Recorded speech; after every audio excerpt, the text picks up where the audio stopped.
The Last Crusade opens with Indy reclaiming the artifact that started it all, the Cross of Coronado, the same relic he chased as a boy, the same relic he lost to the outlaw who gave him his hat, and now, decades later, he finally gets it back. And when he says it belongs in a museum, it hits differently. This isn't just a catchphrase anymore, it's a mission statement. After witnessing the horrors caused by the Sankara stones and the Ark of the Covenant, Indy has recommitted himself to being a protector of history. He's trying to be the Boy Scout again, the version of himself he lost somewhere between heartbreak, war, and cynicism. But he's still incomplete. He's found the artifact that set him on this path, but not the person who shaped that path, his father. Indy is recruited by Walter Donovan, a wealthy industrialist who hides greed behind charm. Belloc may have been a cheat, but at least he cared about discovery. Donovan cares about ownership. He collects artifacts like trophies, displaying them in his mansion as decorations rather than history. He tells Indy about the Grail, the Cup of Eternal Life, and shows him a half-completed tablet that proves the legend might be real. Indy refuses. He's not chasing fortune and glory anymore, and he's not interested in another myth. But then Donovan reveals the truth. Indy's father was the one originally hired to find the Grail, and he's gone missing. Indy knows his father, Henry Jones Sr., is a scholar, not a field man. If he disappeared, something is wrong. Indy returns home to find his father's house ransacked and the Grail's diary missing. Suddenly, the quest becomes personal. Indy travels to Venice and discovers a tomb beneath a library that was once a church. As he discovers the second piece of the Grail puzzle, he's described as giddy as a schoolboy, just like his father, by Elsa Schneider, the elegant scholar working with him. Elsa appeals to Indy's academic side, the part of him that loves discovery, history, and intellectual challenge. She strokes his archaeological ego in a way no one else has. Marion challenged him, Willie clashed with him, Elsa admires him, and that admiration blinds him. Indy finally meets his father in a castle, and the reunion is complicated. Henry smashes a Ming Dynasty vase over Indy's head, then panics, not because his son is hurt, but because he broke the vase. This is their relationship in a nutshell. Indy has spent his entire life trying to earn his father's approval, finding the tomb, deciphering clues, chasing the Grail. These are all attempts to impress the man who never seemed impressed. But before they can reconcile, the Nazis capture them, and Elsa reveals her true allegiance. She betrayed her country and Indy for the Grail. Just like Donovan, Indy escapes with Henry, but immediately they clash. Indy wants to return to Venice to retrieve Marcus and the map. Henry wants to go to Berlin to retrieve the diary, the only guide to surviving the Grail's trials. Their dynamic becomes clear. Henry is critical, demanding, and often ungrateful. Indy is frustrated, still trying to understand his father's obsession.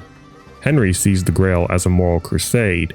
Indy sees it as another dangerous artifact that must be protected. Henry explains the stakes. If the Nazis get the Grail, the armies of darkness will march across the earth. Indy has seen what happens when powerful relics fall into the wrong hands. He's seen child slavery, human sacrifice, and divine wrath. Now he understands this isn't archaeology, this is a moral battle. The quest for the Grail forces Indy to confront every part of himself. His darker impulses, represented by Elsa, his longing for approval, represented by Henry, and his responsibility to protect others, represented by Marcus and Sala. This all culminates when Donovan shoots Henry and Indy must retrieve the Grail to save his father's life. Indy passes the Grail's trials by remembering the task in the diary: faith, humility, and knowledge. When he reaches the room, he finds a Templar knight there. He calls him a knight, recognizing the moral journey Indy has taken. Then Donovan and Elsa arrive. They didn't pass the test. They took shortcuts. Donovan chooses a grail that looks expensive and ornate because he sees history as decorative. Elsa tricks him into taking that one, knowing his greed will doom him. He drinks it and he dies. He chose poorly. Indy chooses the cup of a carpenter, simple, humble, real. He pays attention to details. He remembers history. He chooses wisely. With it, he heals his father. However, the knight says the grail can't pass the seal. Elsa, though, tries to take the grail out of the temple, violating the knight's warning. The ground collapses. She falls to her death, still reaching for the cup. Indy nearly repeats her mistake. He reaches for the grail, not because he wants immortality, but because he thinks it's the last thing he needs to finally earn his father's love, the last piece of validation he's been chasing since childhood. But then Henry does something he's never done before. He calls him Indiana, and he tells him to let it go. For the first time, Henry chooses his son over the Grail. This is the true completion of the quest. The Grail wasn't the prize, reconciliation was. That was the quest for the Holy Grail. Indy, Henry, Marcus, and Sala ride off into the sunset, not as archaeologists, not as adventurers, but as a family united. Now we move on to Kingdom of the Crystal Skull, where we meet an older, worn-down Indiana Jones. Right from the start, the film tells us this isn't the same man who rode off into the sunset at the end of Last Crusade. He's been captured by Russians. Allies who defied his past, Marcus and his father, are now gone. Marion is out of his life. Even a friend named George turns on him. It's a strong setup. Indy is still clever, still quick on his feet, still capable of outsmarting a warehouse full of Soviets, and surviving a nuclear blast in a fridge. But emotionally, he's drifting.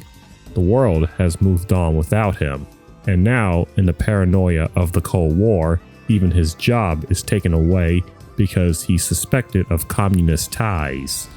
Indy isn't chasing adventure anymore. Adventure is dragging him along. Then Mutt enters the picture. Through him, Indy finds out about one of the few friends he has left, Harold Oxley. Oxley was searching for the Crystal Skull before being kidnapped, and Mutt, raised by Oxley after his own father died, comes to Indy for help. This is Indy's first spark of purpose in the film, not treasure, not glory, but loyalty to someone who's still alive from his past. Indy even admits he was obsessed with the skull in college. It's a reflection of who he used to be, the young academic hungry for mysteries. But when the skull calls to be returned to the temple, Indy is captured again, and Marion, trying to help, is captured too. With Mutt, Indy starts building something new. He slips into a father figure role without even realizing it, with advice like telling Mutt he doesn't need to prove he's tough, and nudging him toward reconciling with his mother, trying to guide him away from the reckless greaser persona he's adopted. Indy is chasing the skull to save a friend and protect this kid who clearly needs direction. And then the film hits a turning point. Marion returns. On paper, this should be the emotional core of the movie. The woman who truly knew Indy is suddenly back in his life. There's a real chance for him to rebuild something meaningful, not just pass down wisdom to Mutt, but reconnect with a part of his past he thought was gone forever. But here's where the problem with the film starts. It rushes it. The moment Indy learns Mutt is his son should completely reshape the story. It should create tension, conflict, a new emotional dilemma between Indy, Marion, and Mutt. Instead, the movie barely pauses. Marion joins the adventure, and they are just along for the ride, barely building their relationship forward. Oxley returns too, but he's essentially a zombie, a plot device pointing the way forward.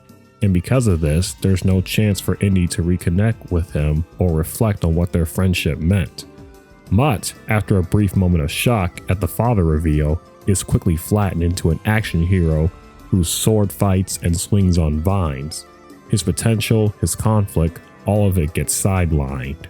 Even the betrayal subplot fizzles. A friend switches sides, switches back, lies again, not because it deepens Indy's arc, but because the plot needs to keep moving.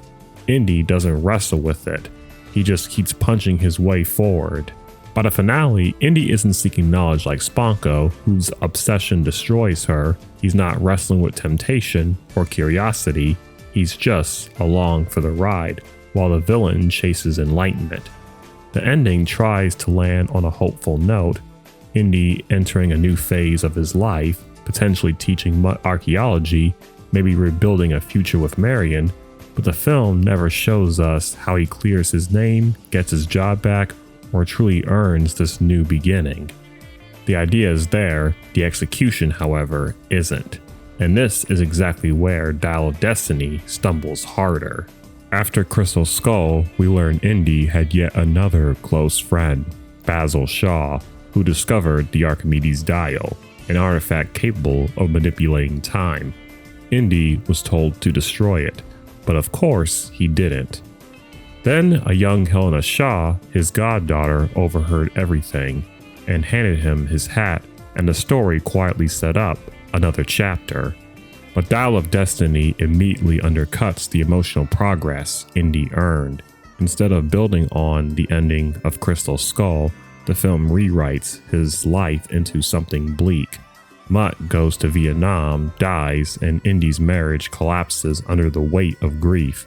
Suddenly, he's a miserable old man, alone, exhausted, and on the verge of retirement.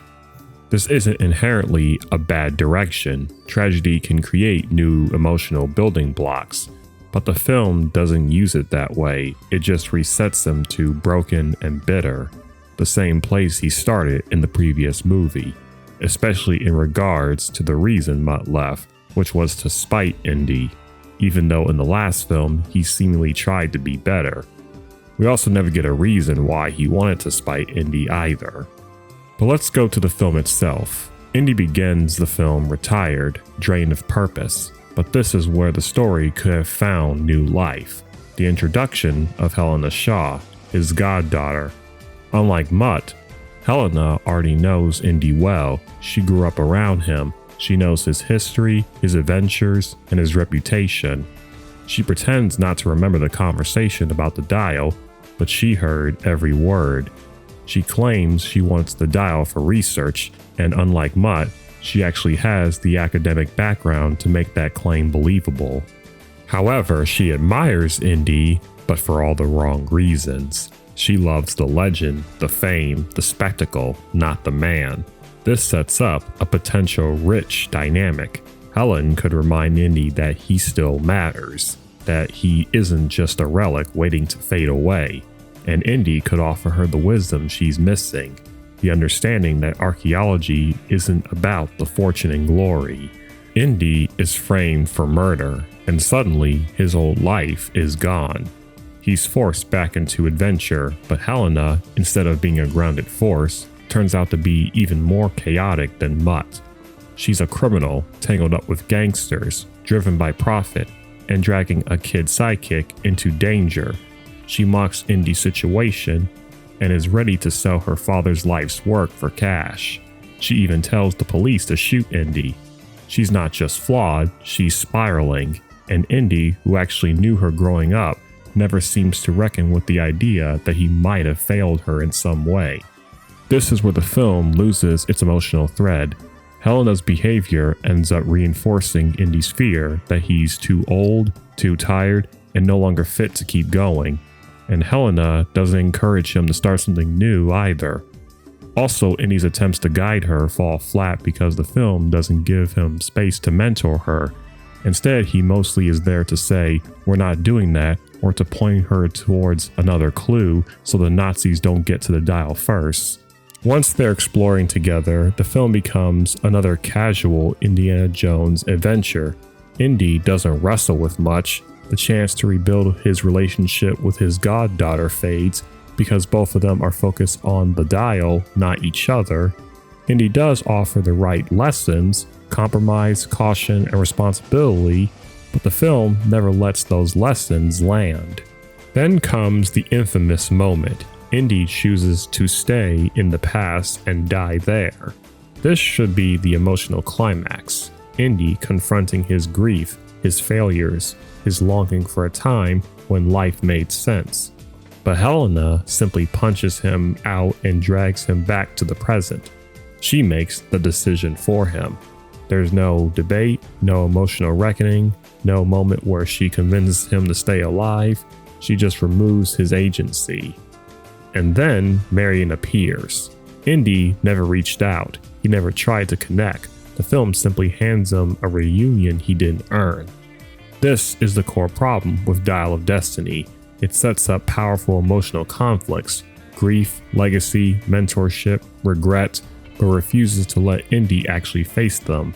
Instead, the film resolves everything for him, not through him. So, even though Indy's story ends on an uneasy note, the character himself remains one of cinema's most enduring action heroes, not because of the whip, the hat, or the stunts, but because of the man underneath it all.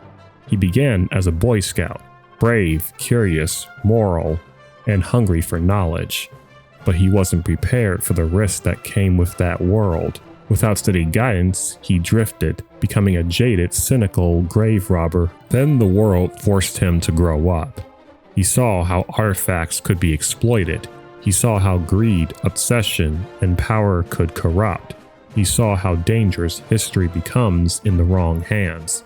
And because he was one of the few archaeologists willing to put himself in danger, willing to fight, to bleed, to sacrifice, he had to return to that Boy Scout mantra, not as a naive kid, but as a protector. Even in the flawed later films, one thing remains clear: Indy's wisdom and experience still matter. People still seek him out because of who he is, someone trustworthy, someone brave, someone who has earned his reputation through scars and sacrifice. The quest in the last two movies happened because of the life he lived, because of the people he touched, because of the legacy he built. Thanks for watching.